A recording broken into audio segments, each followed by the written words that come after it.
Magandang umaga po sa inyong lahat. Good morning.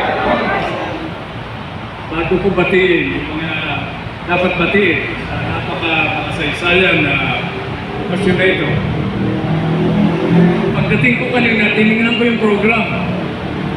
Sabi ko, bakit naman ninyo ako pagsasalitain pagkatapos ni Senator Bam Aquino? Nangyari na nga. Lahat ng gusto kong sabihin, sinabi na niya. Nadagdagan ko lamang, no? Nagkasama kami ni Senator Bam ng 3 taon sa Senado.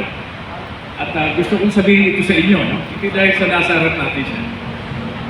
Yung mga anak natin, yung mga nakababata sa atin, mga anak, mga apo, basta't yung susunod na salilahi, di hamak na mas magagaling kaysa sa atin. Kaya, mapatiin ko muna.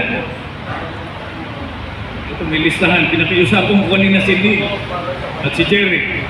Nalakihan yung letra dahil hindi na autofocus yung mata ko.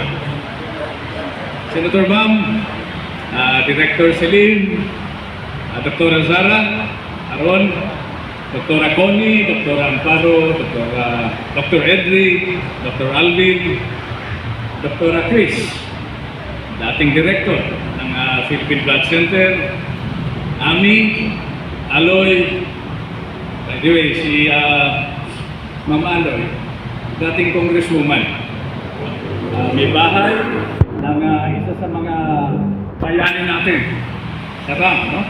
Si Danny Lim.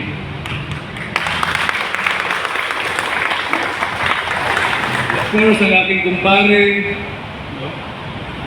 Saradong kumpare, si National President Boy Camacho, si Gerald Yogi, si Colonel Mel Acosta,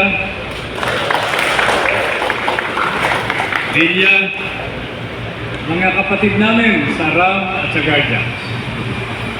Ang okasyon ito, hindi tungkol sa RAM, hindi tungkol sa Philippine Blood Center. Tungkol ito sa pagiging Pilipino natin.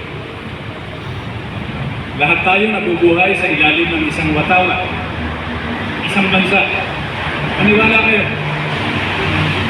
Natutunan ko ito sa halos 50 taon ng public service. Nag-uusap kami kanina ni Gerald Yogi. Lahat tayo, yung mga kaibigan natin, mga kamag-anak, mga ninuno natin, nagbuwis hindi lamang ng dugo, kundi pawis at buhay. Pawis, luha, dugo, lahat, all in.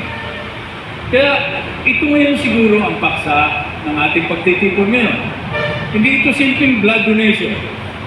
Yung mga nanggaling sa atin sa military, yung dugo, pawis, luha natin, yun ang ginamit na fertilizer sa mga larangan ng armadong pakikibaka. Siguro naman, tama na yun. Panahon na para magkaisa tayo, bawasan yung sobrang pamumulitika at mag-concentrate tayo dun sa mga tunay na problema. Pagkain, food, clothing, pananamit, shelter, pabahay, edukasyon, pantuition, health, kalusugan, pambili ng gamot, pampadala sa ospital.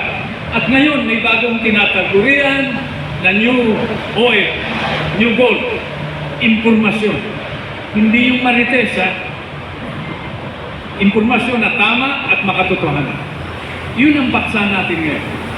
Kaya sa araw na ito, makasaysayan ito dahil simula pa lamang ito. Magtulungan tayo, ipakita natin ang buhay ng halimbawa, hindi lamang sa pag-donate ng dugo, kundi sa pagiging makabayan ng Pilipino. At bakit natin ito ginagawa? Hindi para sa ating sarili, hindi para sa RAM, hindi para sa Guardians, hindi para sa Philippine Blood Center, para sa susunod na henerasyon ng mga leader at mamamayan natin, ang ating mga anak. Ito ang paksa ng pagtitipon natin yun. So, bilang pagtatapos, sa aking maiksing mensahe para sa inyo, ang payo ko sa ating lahat, ang panalangin ko, Let us continue to dream hard. Walang masamang mangarap tayo. Sabi nga na si Norbam, ang dami pang kailangan gawin. Diba? Let us continue to dream hard. Let us continue to pray hard. Manalangin tayo. At para naman hindi nakakahiya, no? Sa ating Panginoon, let us continue to work hard for peace, for unity, and for the prosperity that this blessed country of ours deserves. So mabuhay ang RAP, mabuhay ang guardians, pero higit sa lahat, mabuhay tayong lahat, mabuhay ang ating mga anak, mabuhay ang sambayang Pilipino. Thank you, Sir Greg. Thank you po.